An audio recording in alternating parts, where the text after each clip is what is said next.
I am paying so much tuition to be this confused. The journals, reading the articles, any documents that you were just sent. Just read the whole case. It's not enough to just have your LLB and trying to look for a job. But something I've learned and something I would tell you as your big sis in law school. Hi guys, I am iamNtane. Welcome to my channel. If you've never seen this face before, never heard the voice, but especially have never heard the name, this is she. Yes, I am. And we are talking all things law school.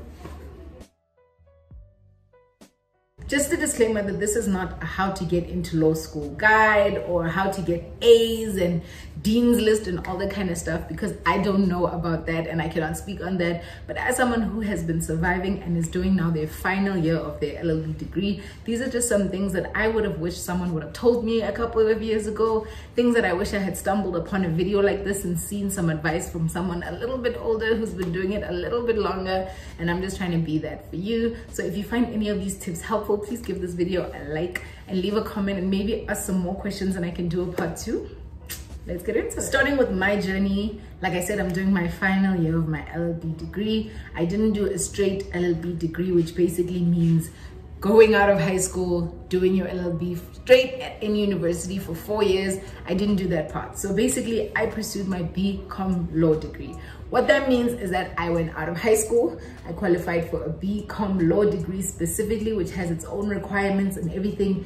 And then after completing 3 years with my BCom and also majoring with my BCom and finishing all that, I got to graduate and carry on and do my LLB. And I'm doing 2 years of that, and this is my final year. So I've basically been at this now for my 5th year, which is kind of crazy and exhausting if you think about it. But you go an LLB straight and you do 4 years, or you do the BCom or BA route and you do 3 years plus 2 years, or you can even graduate on any other degree, basically on anything, and have a graduate LLB for 3 years. So it can take you 4, 5, even 6 years to get your LLB.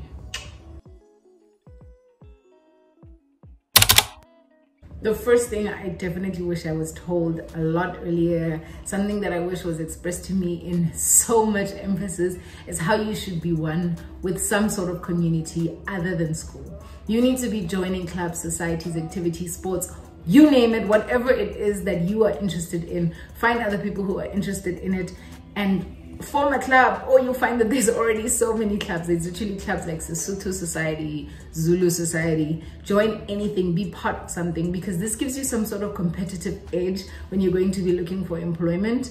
It's not enough to just have your LLB and trying to look for a job, obviously, because now hundreds and thousands of people are also getting their LLB.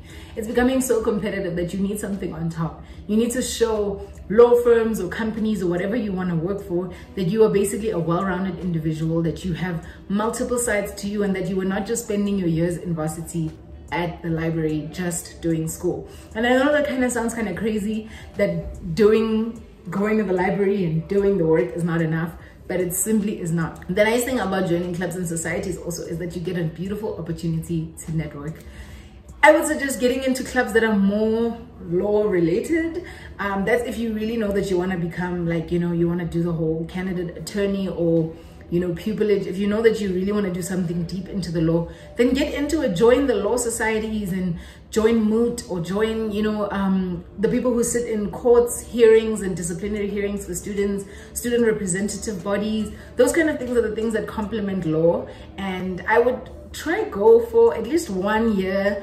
Join a society like that, see other like-minded individuals, make some contacts, meet some people basically, and just understand your field. This is something that I struggled with personally, not even struggled, I'm still struggling with to this day, and that is simply asking for help. I don't know why it is so hard to just ask the person who's getting paid to teach you. Just ask them if you don't understand something. But we need to step out of that mentality of being too shy, or too scared, or looking stupid. It needs to go away. Like, you cannot live like that. You need to ask for help where you need it. You need to email your lecturer after that day if you honestly were lost in class. You genuinely didn't know what was happening. You need to email your tutor after your tutorial that, hey, I didn't actually quite understand question 3 and 4. And you could find that that's it. That's all you had to do. It's not that you're stupid. It's not that you just didn't study enough. It's not that you're not smart enough. It's that you had a slight misunderstanding with a topic, and it can be easily explained to you. And when I say I still struggled with this to this day, and sometimes you're behind, so you're afraid of asking your lecturer about like something that we did 3 weeks ago, but you literally have to remind yourself, I am paying so much tuition to be this confused. No way. Like, you need to go to your lecturer and you need to sit down with them and you need to say, hey, there's something I didn't understand, please explain it to me. And you could find that that's the key to going from a 65 to a 75, is simply having a deeper understanding. Maybe you didn't understand in class, maybe you didn't understand when you read it, but maybe when you could just ask for help. Another thing you can do is definitely start study groups, and this really helps with that networking part of it. Find people in your class, you say, hey, I noticed that you do this module and this module and this module, and I do the same. Can we work together, do a study group? Maybe you do half the readings and I do the other half, and we come together and we help each other out. Like, varsity is just a pool of people who are all struggling with the same thing and just need to ask each other for help. And like I said, this is something that I personally still struggle with to this day. I love to do things on my own. Like, I will battle that assignment on my own until I understand it, and by the time I understand it, it's supposed to be submitted tomorrow when I could have understood it a week ago. It's actually so frustrating, but I'm telling you, you could unlock so much potential in you if you just ask for help.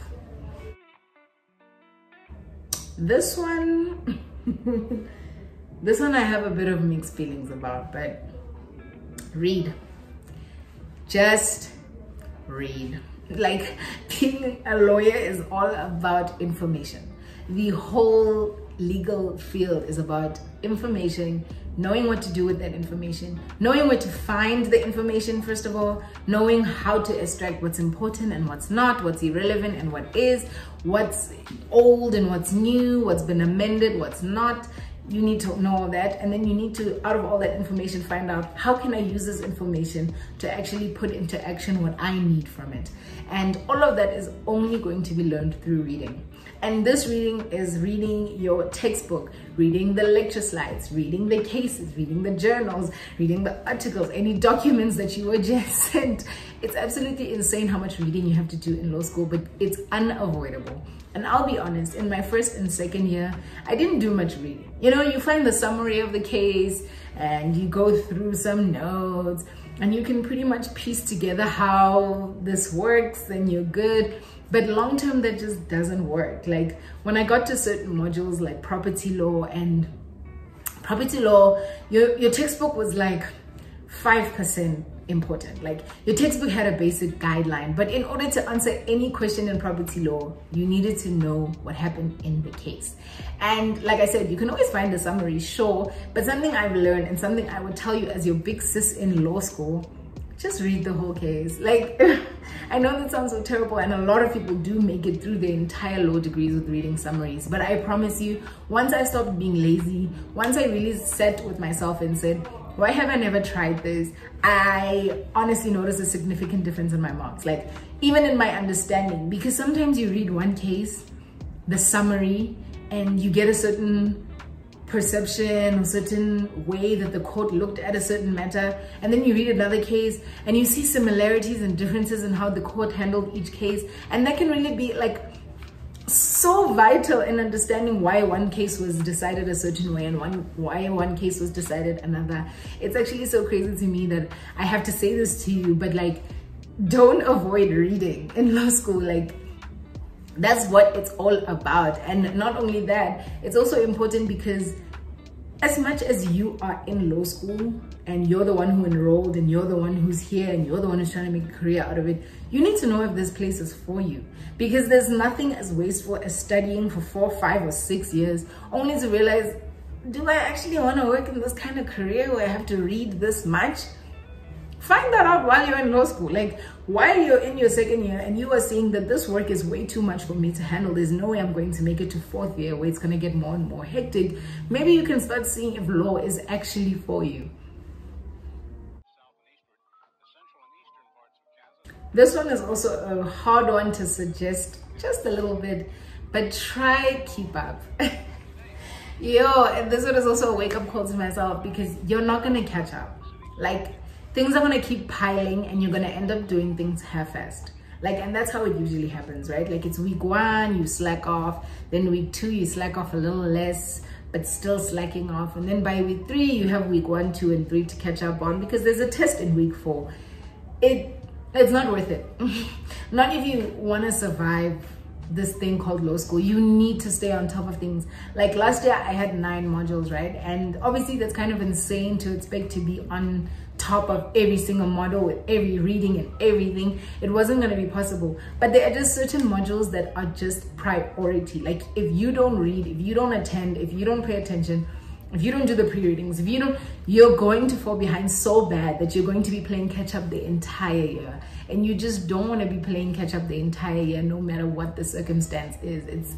You're just not going to catch up properly. And even if you do catch up, you're going to be doing half the reading, trying to find summaries, scrummaging through, you're just trying to find out what's relevant and what's not. By the time you're watching the lecture recordings, and you're confused now, it's from 2 months back. Like now you feel weird about asking your lecturer about something from 2 months back.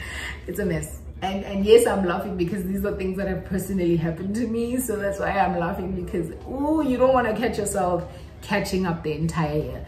There is so much peace in knowing that you are actually exactly on schedule with some modules, like just some of them, like at least 2 or 3. And you'll know them immediately. Upon the second week of finding out what each module is about and what everything entails, you're going to know which ones need to be prioritized and which ones you can chill a little on. My last little piece of advice, my last 2 cents, is basically that you don't need to pressure yourself to have it all together right now. You don't know what you want to do with your LLB? You're not even sure what's happening? Oh, calm down. We're now focused on studying. Study and do your best. Study, do some research, find out what you can do. LLB, the nice thing about it is that it's a bit more broad than a lot of other types of fields. Like you don't actually have to end up being admitted in the high court to become an admitted attorney. You can take your law degree and you can do a whole list of other things with it. There are so many places for law. Law is in everything, like even in regulation. You can do something that's completely off the court. Because I know when I was younger, I used to think being a lawyer meant going to court. And I used to think, but I don't want to work in a court or anything like that. And now that I'm here, I don't have to. I never have to if that's not the type of law I'm trying to go into. You can take your LLB and you can do a lot of things with it. And it's okay if you're like in your 2nd or 3rd year, even your final year, and you're not even 100% sure what you want to do with it. Some things you're going to have to understand through trial and error. You're gonna have to go do the internship or the program or the pupillage or whatever, and then maybe you'll realize afterwards that, damn, this is exactly what I need to be doing, or I don't want to do this. This is not the kind of law I'm trying to do. Give yourself grace and understand that literally when we sign up to do a degree, I signed when I was 17 that I'm gonna be a lawyer. I didn't even know what that meant at the time, and now 5 years later I'm looking back thinking, I didn't need to have it figured out. I don't even have to have it figured out now. All I need to do is make sure that I am actively working towards reaching the goals I have right now. And right now, my goal is to graduate the best I can. And I hope you guys all the best on your law journeys. I hope that you guys took a little something from this, maybe even one yana tip that you're actually gonna use. I don't know, I'm not forcing you, but I'm just saying. And I hope you guys all the best. We will meet on the other side of this LLB journeys, LL baddies.